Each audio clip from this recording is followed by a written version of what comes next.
Hello everyone, this is Krusty783 here, and I have a bit of a confession to make. In the absolutely chaotic waters that is the mixed opinions on the most recent Ninjago season crystallized, there is one take that's almost unanimously agreed upon by Ninjago fans. The fight between Wu and the Overlord, aka Crystal King, in Ninjago Crystallized episode 22, Brave but Foolish, is really damn good. Now before we start, this video won first place in the recent poll I did for which video I should do first. If you didn't get to vote on this most recent poll, be sure to subscribe to my YouTube channel so these polls appear in your mobile activity feed as soon as they come out, so you can vote on which video you'd like to see next. Okay, with that sub-backing out of the way, let's get into my controversial opinion. This fight isn't that good. Okay, before we get into why I think this, let's set the stage here by showing you some examples of fight scenes that I do like in media. So, for familiarity's sake, let's start off with a Ninjago fight scene. Let's go with Cole versus the Skull Sorcerer, aka King Vangelis from season 13. This fight scene is really powerful because King Vangelis represents everything Cole hates and stands against. In some of their last moments together, Cole promised his mother Lily that he'd stand up against everyone who's cruel and unjust to other people who can't defend themselves. Again, this links back to King Vangelis because he represents everything that Cole promised his mother he'd stand up against. If Cole loses in this fight, he'd be unable to hold up to the promise that he made to his dying mother and wouldn't be able to get past his self-doubt issues. This fight scene is good not only because it has amazing choreography, but it gives you an emotional reason to care about what's going on screen. Let's take another example here, Luke versus Vader at the end of The Empire Strikes Back. This fight scene is powerful because Luke goes into Cloud City thinking he's all that. And he is powerful, and he does know his way around the Force, but his knowledge is ultimately pitiful in comparison to what Vader knows, and his world is really expanded as a result of this. The purpose of this fight scene in the story of the Star Wars trilogy is to show us, the viewer, how little Luke really knows, which is doubled down upon even more when this iconic moment comes around. I am your father. As another example of what I'm talking about, let's look at a series of fight scenes from Season 11, Secrets of the Forbidden Spinjitzu. There's a series of action scenes that take place in the Ice Emperor's throne room between Lloyd, Akita, Vex and the Ice Emperor from episodes 28 all the way through 30, and they have one unanimous purpose: bring the real Zane back and then use that change of heart to defeat Vex. Throughout the season already, more and more of the original Zane has been shining through as Lloyd grows closer to his temple, but this is really starting to come together from episodes 28 all the way through 30, in which Lloyd spends those episodes while fighting Zane, trying to reason with him and bring out the real him. Lloyd's trusting that Zane will return in these scenes is important because it links down to his greater arc of his trust issues after the events of the Oni trilogy. Throughout season 11, Lloyd has been slowly learning to open up and trust people again after he was betrayed by Harumi in the Oni trilogy, so him trusting Zane to come back and realize who he is pretty important to his character. It's also important that Zane remembers and ultimately gets defeated by Lloyd, because otherwise it would prove that he is just a hollow machine. Okay, now we've got down what I like about these fight scenes and how they contribute to the story of the respective media they're in. What does Wu versus the Crystal King contribute to the story of Crystallized at all? The two fight for a little bit. They exchange some hollow, meaningless dialogue that adds nothing to the story of the season when all is said and done. I want to touch on this dialogue real quick. The dialogue itself is really cool and well written, don't get me wrong here.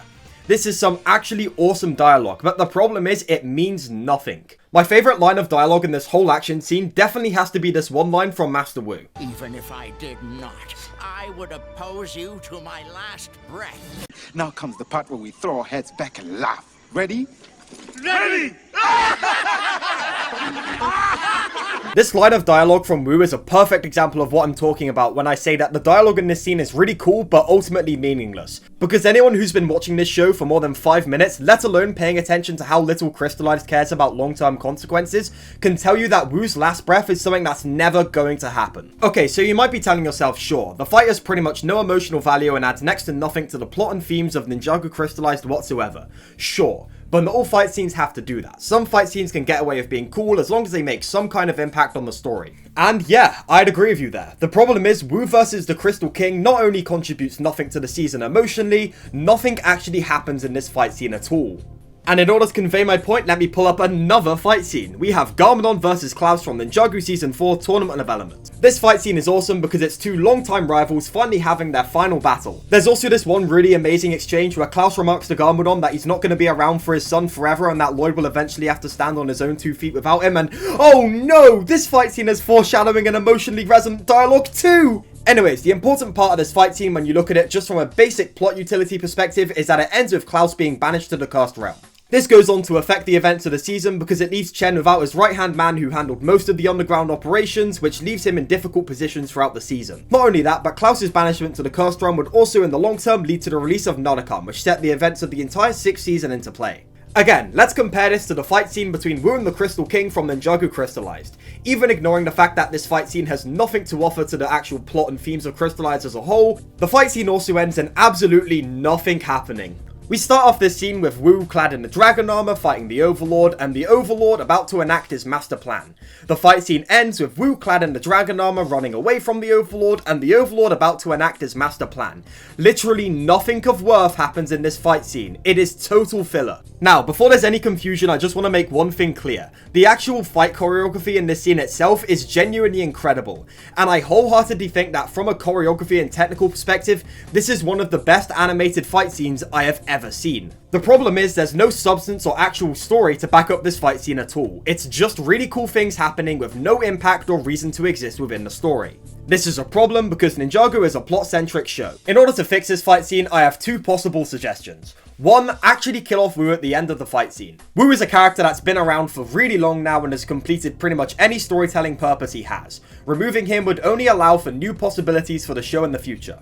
Not only that, but dialogue like "I'll oppose you to my last breath" really feels like the writers wanted to kill off Wu, but just decided not to for whatever reason. That's not me claiming that was the plan or anything, but it really feels like there was somewhat of a thematic push for this to happen, but it just wasn't followed up on for whatever reason, in a very similar manner to the mayor's lines from one of the earlier episodes of the season. We promised to protect Ninjago. Like you protected it from that video game thing. And the giant sea serpent. And those creepy black clouds. This exchange here feels like it's setting up a theme of the ninja's failures as a whole in the Ninjago series, but nothing is done with it. I think the line "I'll oppose you to my last breath" is a very similar case. Okay, but if they really can't kill off a major character because it's a kids show, that's fair enough. The other thing I'd do is to have Wu's knowledge of the temple from his attack on the Overlord be used in defeating it at the end of the season. What I mean by this, that giant crystal in the center of the temple on the poster that was used to raise the temple in the first place, damaging it seems to knock the temple out of the air. So, in the big planning scene at the end of the season, Lloyd could note that damaging that crystal will damage the temple, and Wu could note where the crystal is from his fight with the Overlord. They could use this plan to board the temple and ultimately destroy the crystal, causing the temple to fall out of the sky. This would give the fight scene between Wu and the Crystal King at least some plot utility within the plot of Crystallized, while preserving that all-important status quo. Overall, I feel as if the fight between Wu and the Crystal King and Ninjago Crystallized is a really cool scene. It has really cool dialogue, and the fight choreography is some of the best I've ever seen in TV and animation, period. The problem is it completely lacks substance. The really cool dialogue ultimately means nothing for any of the characters or plot of the season at all. The fight is really cool, but ultimately nothing happens, and both of the characters exit the fight almost completely unscathed. It is a cool scene when you just turn your brain off and watch the scene in isolation, but it has absolutely nothing to add to the season or plot at all. So, the final verdict on Wu versus the Crystal King is...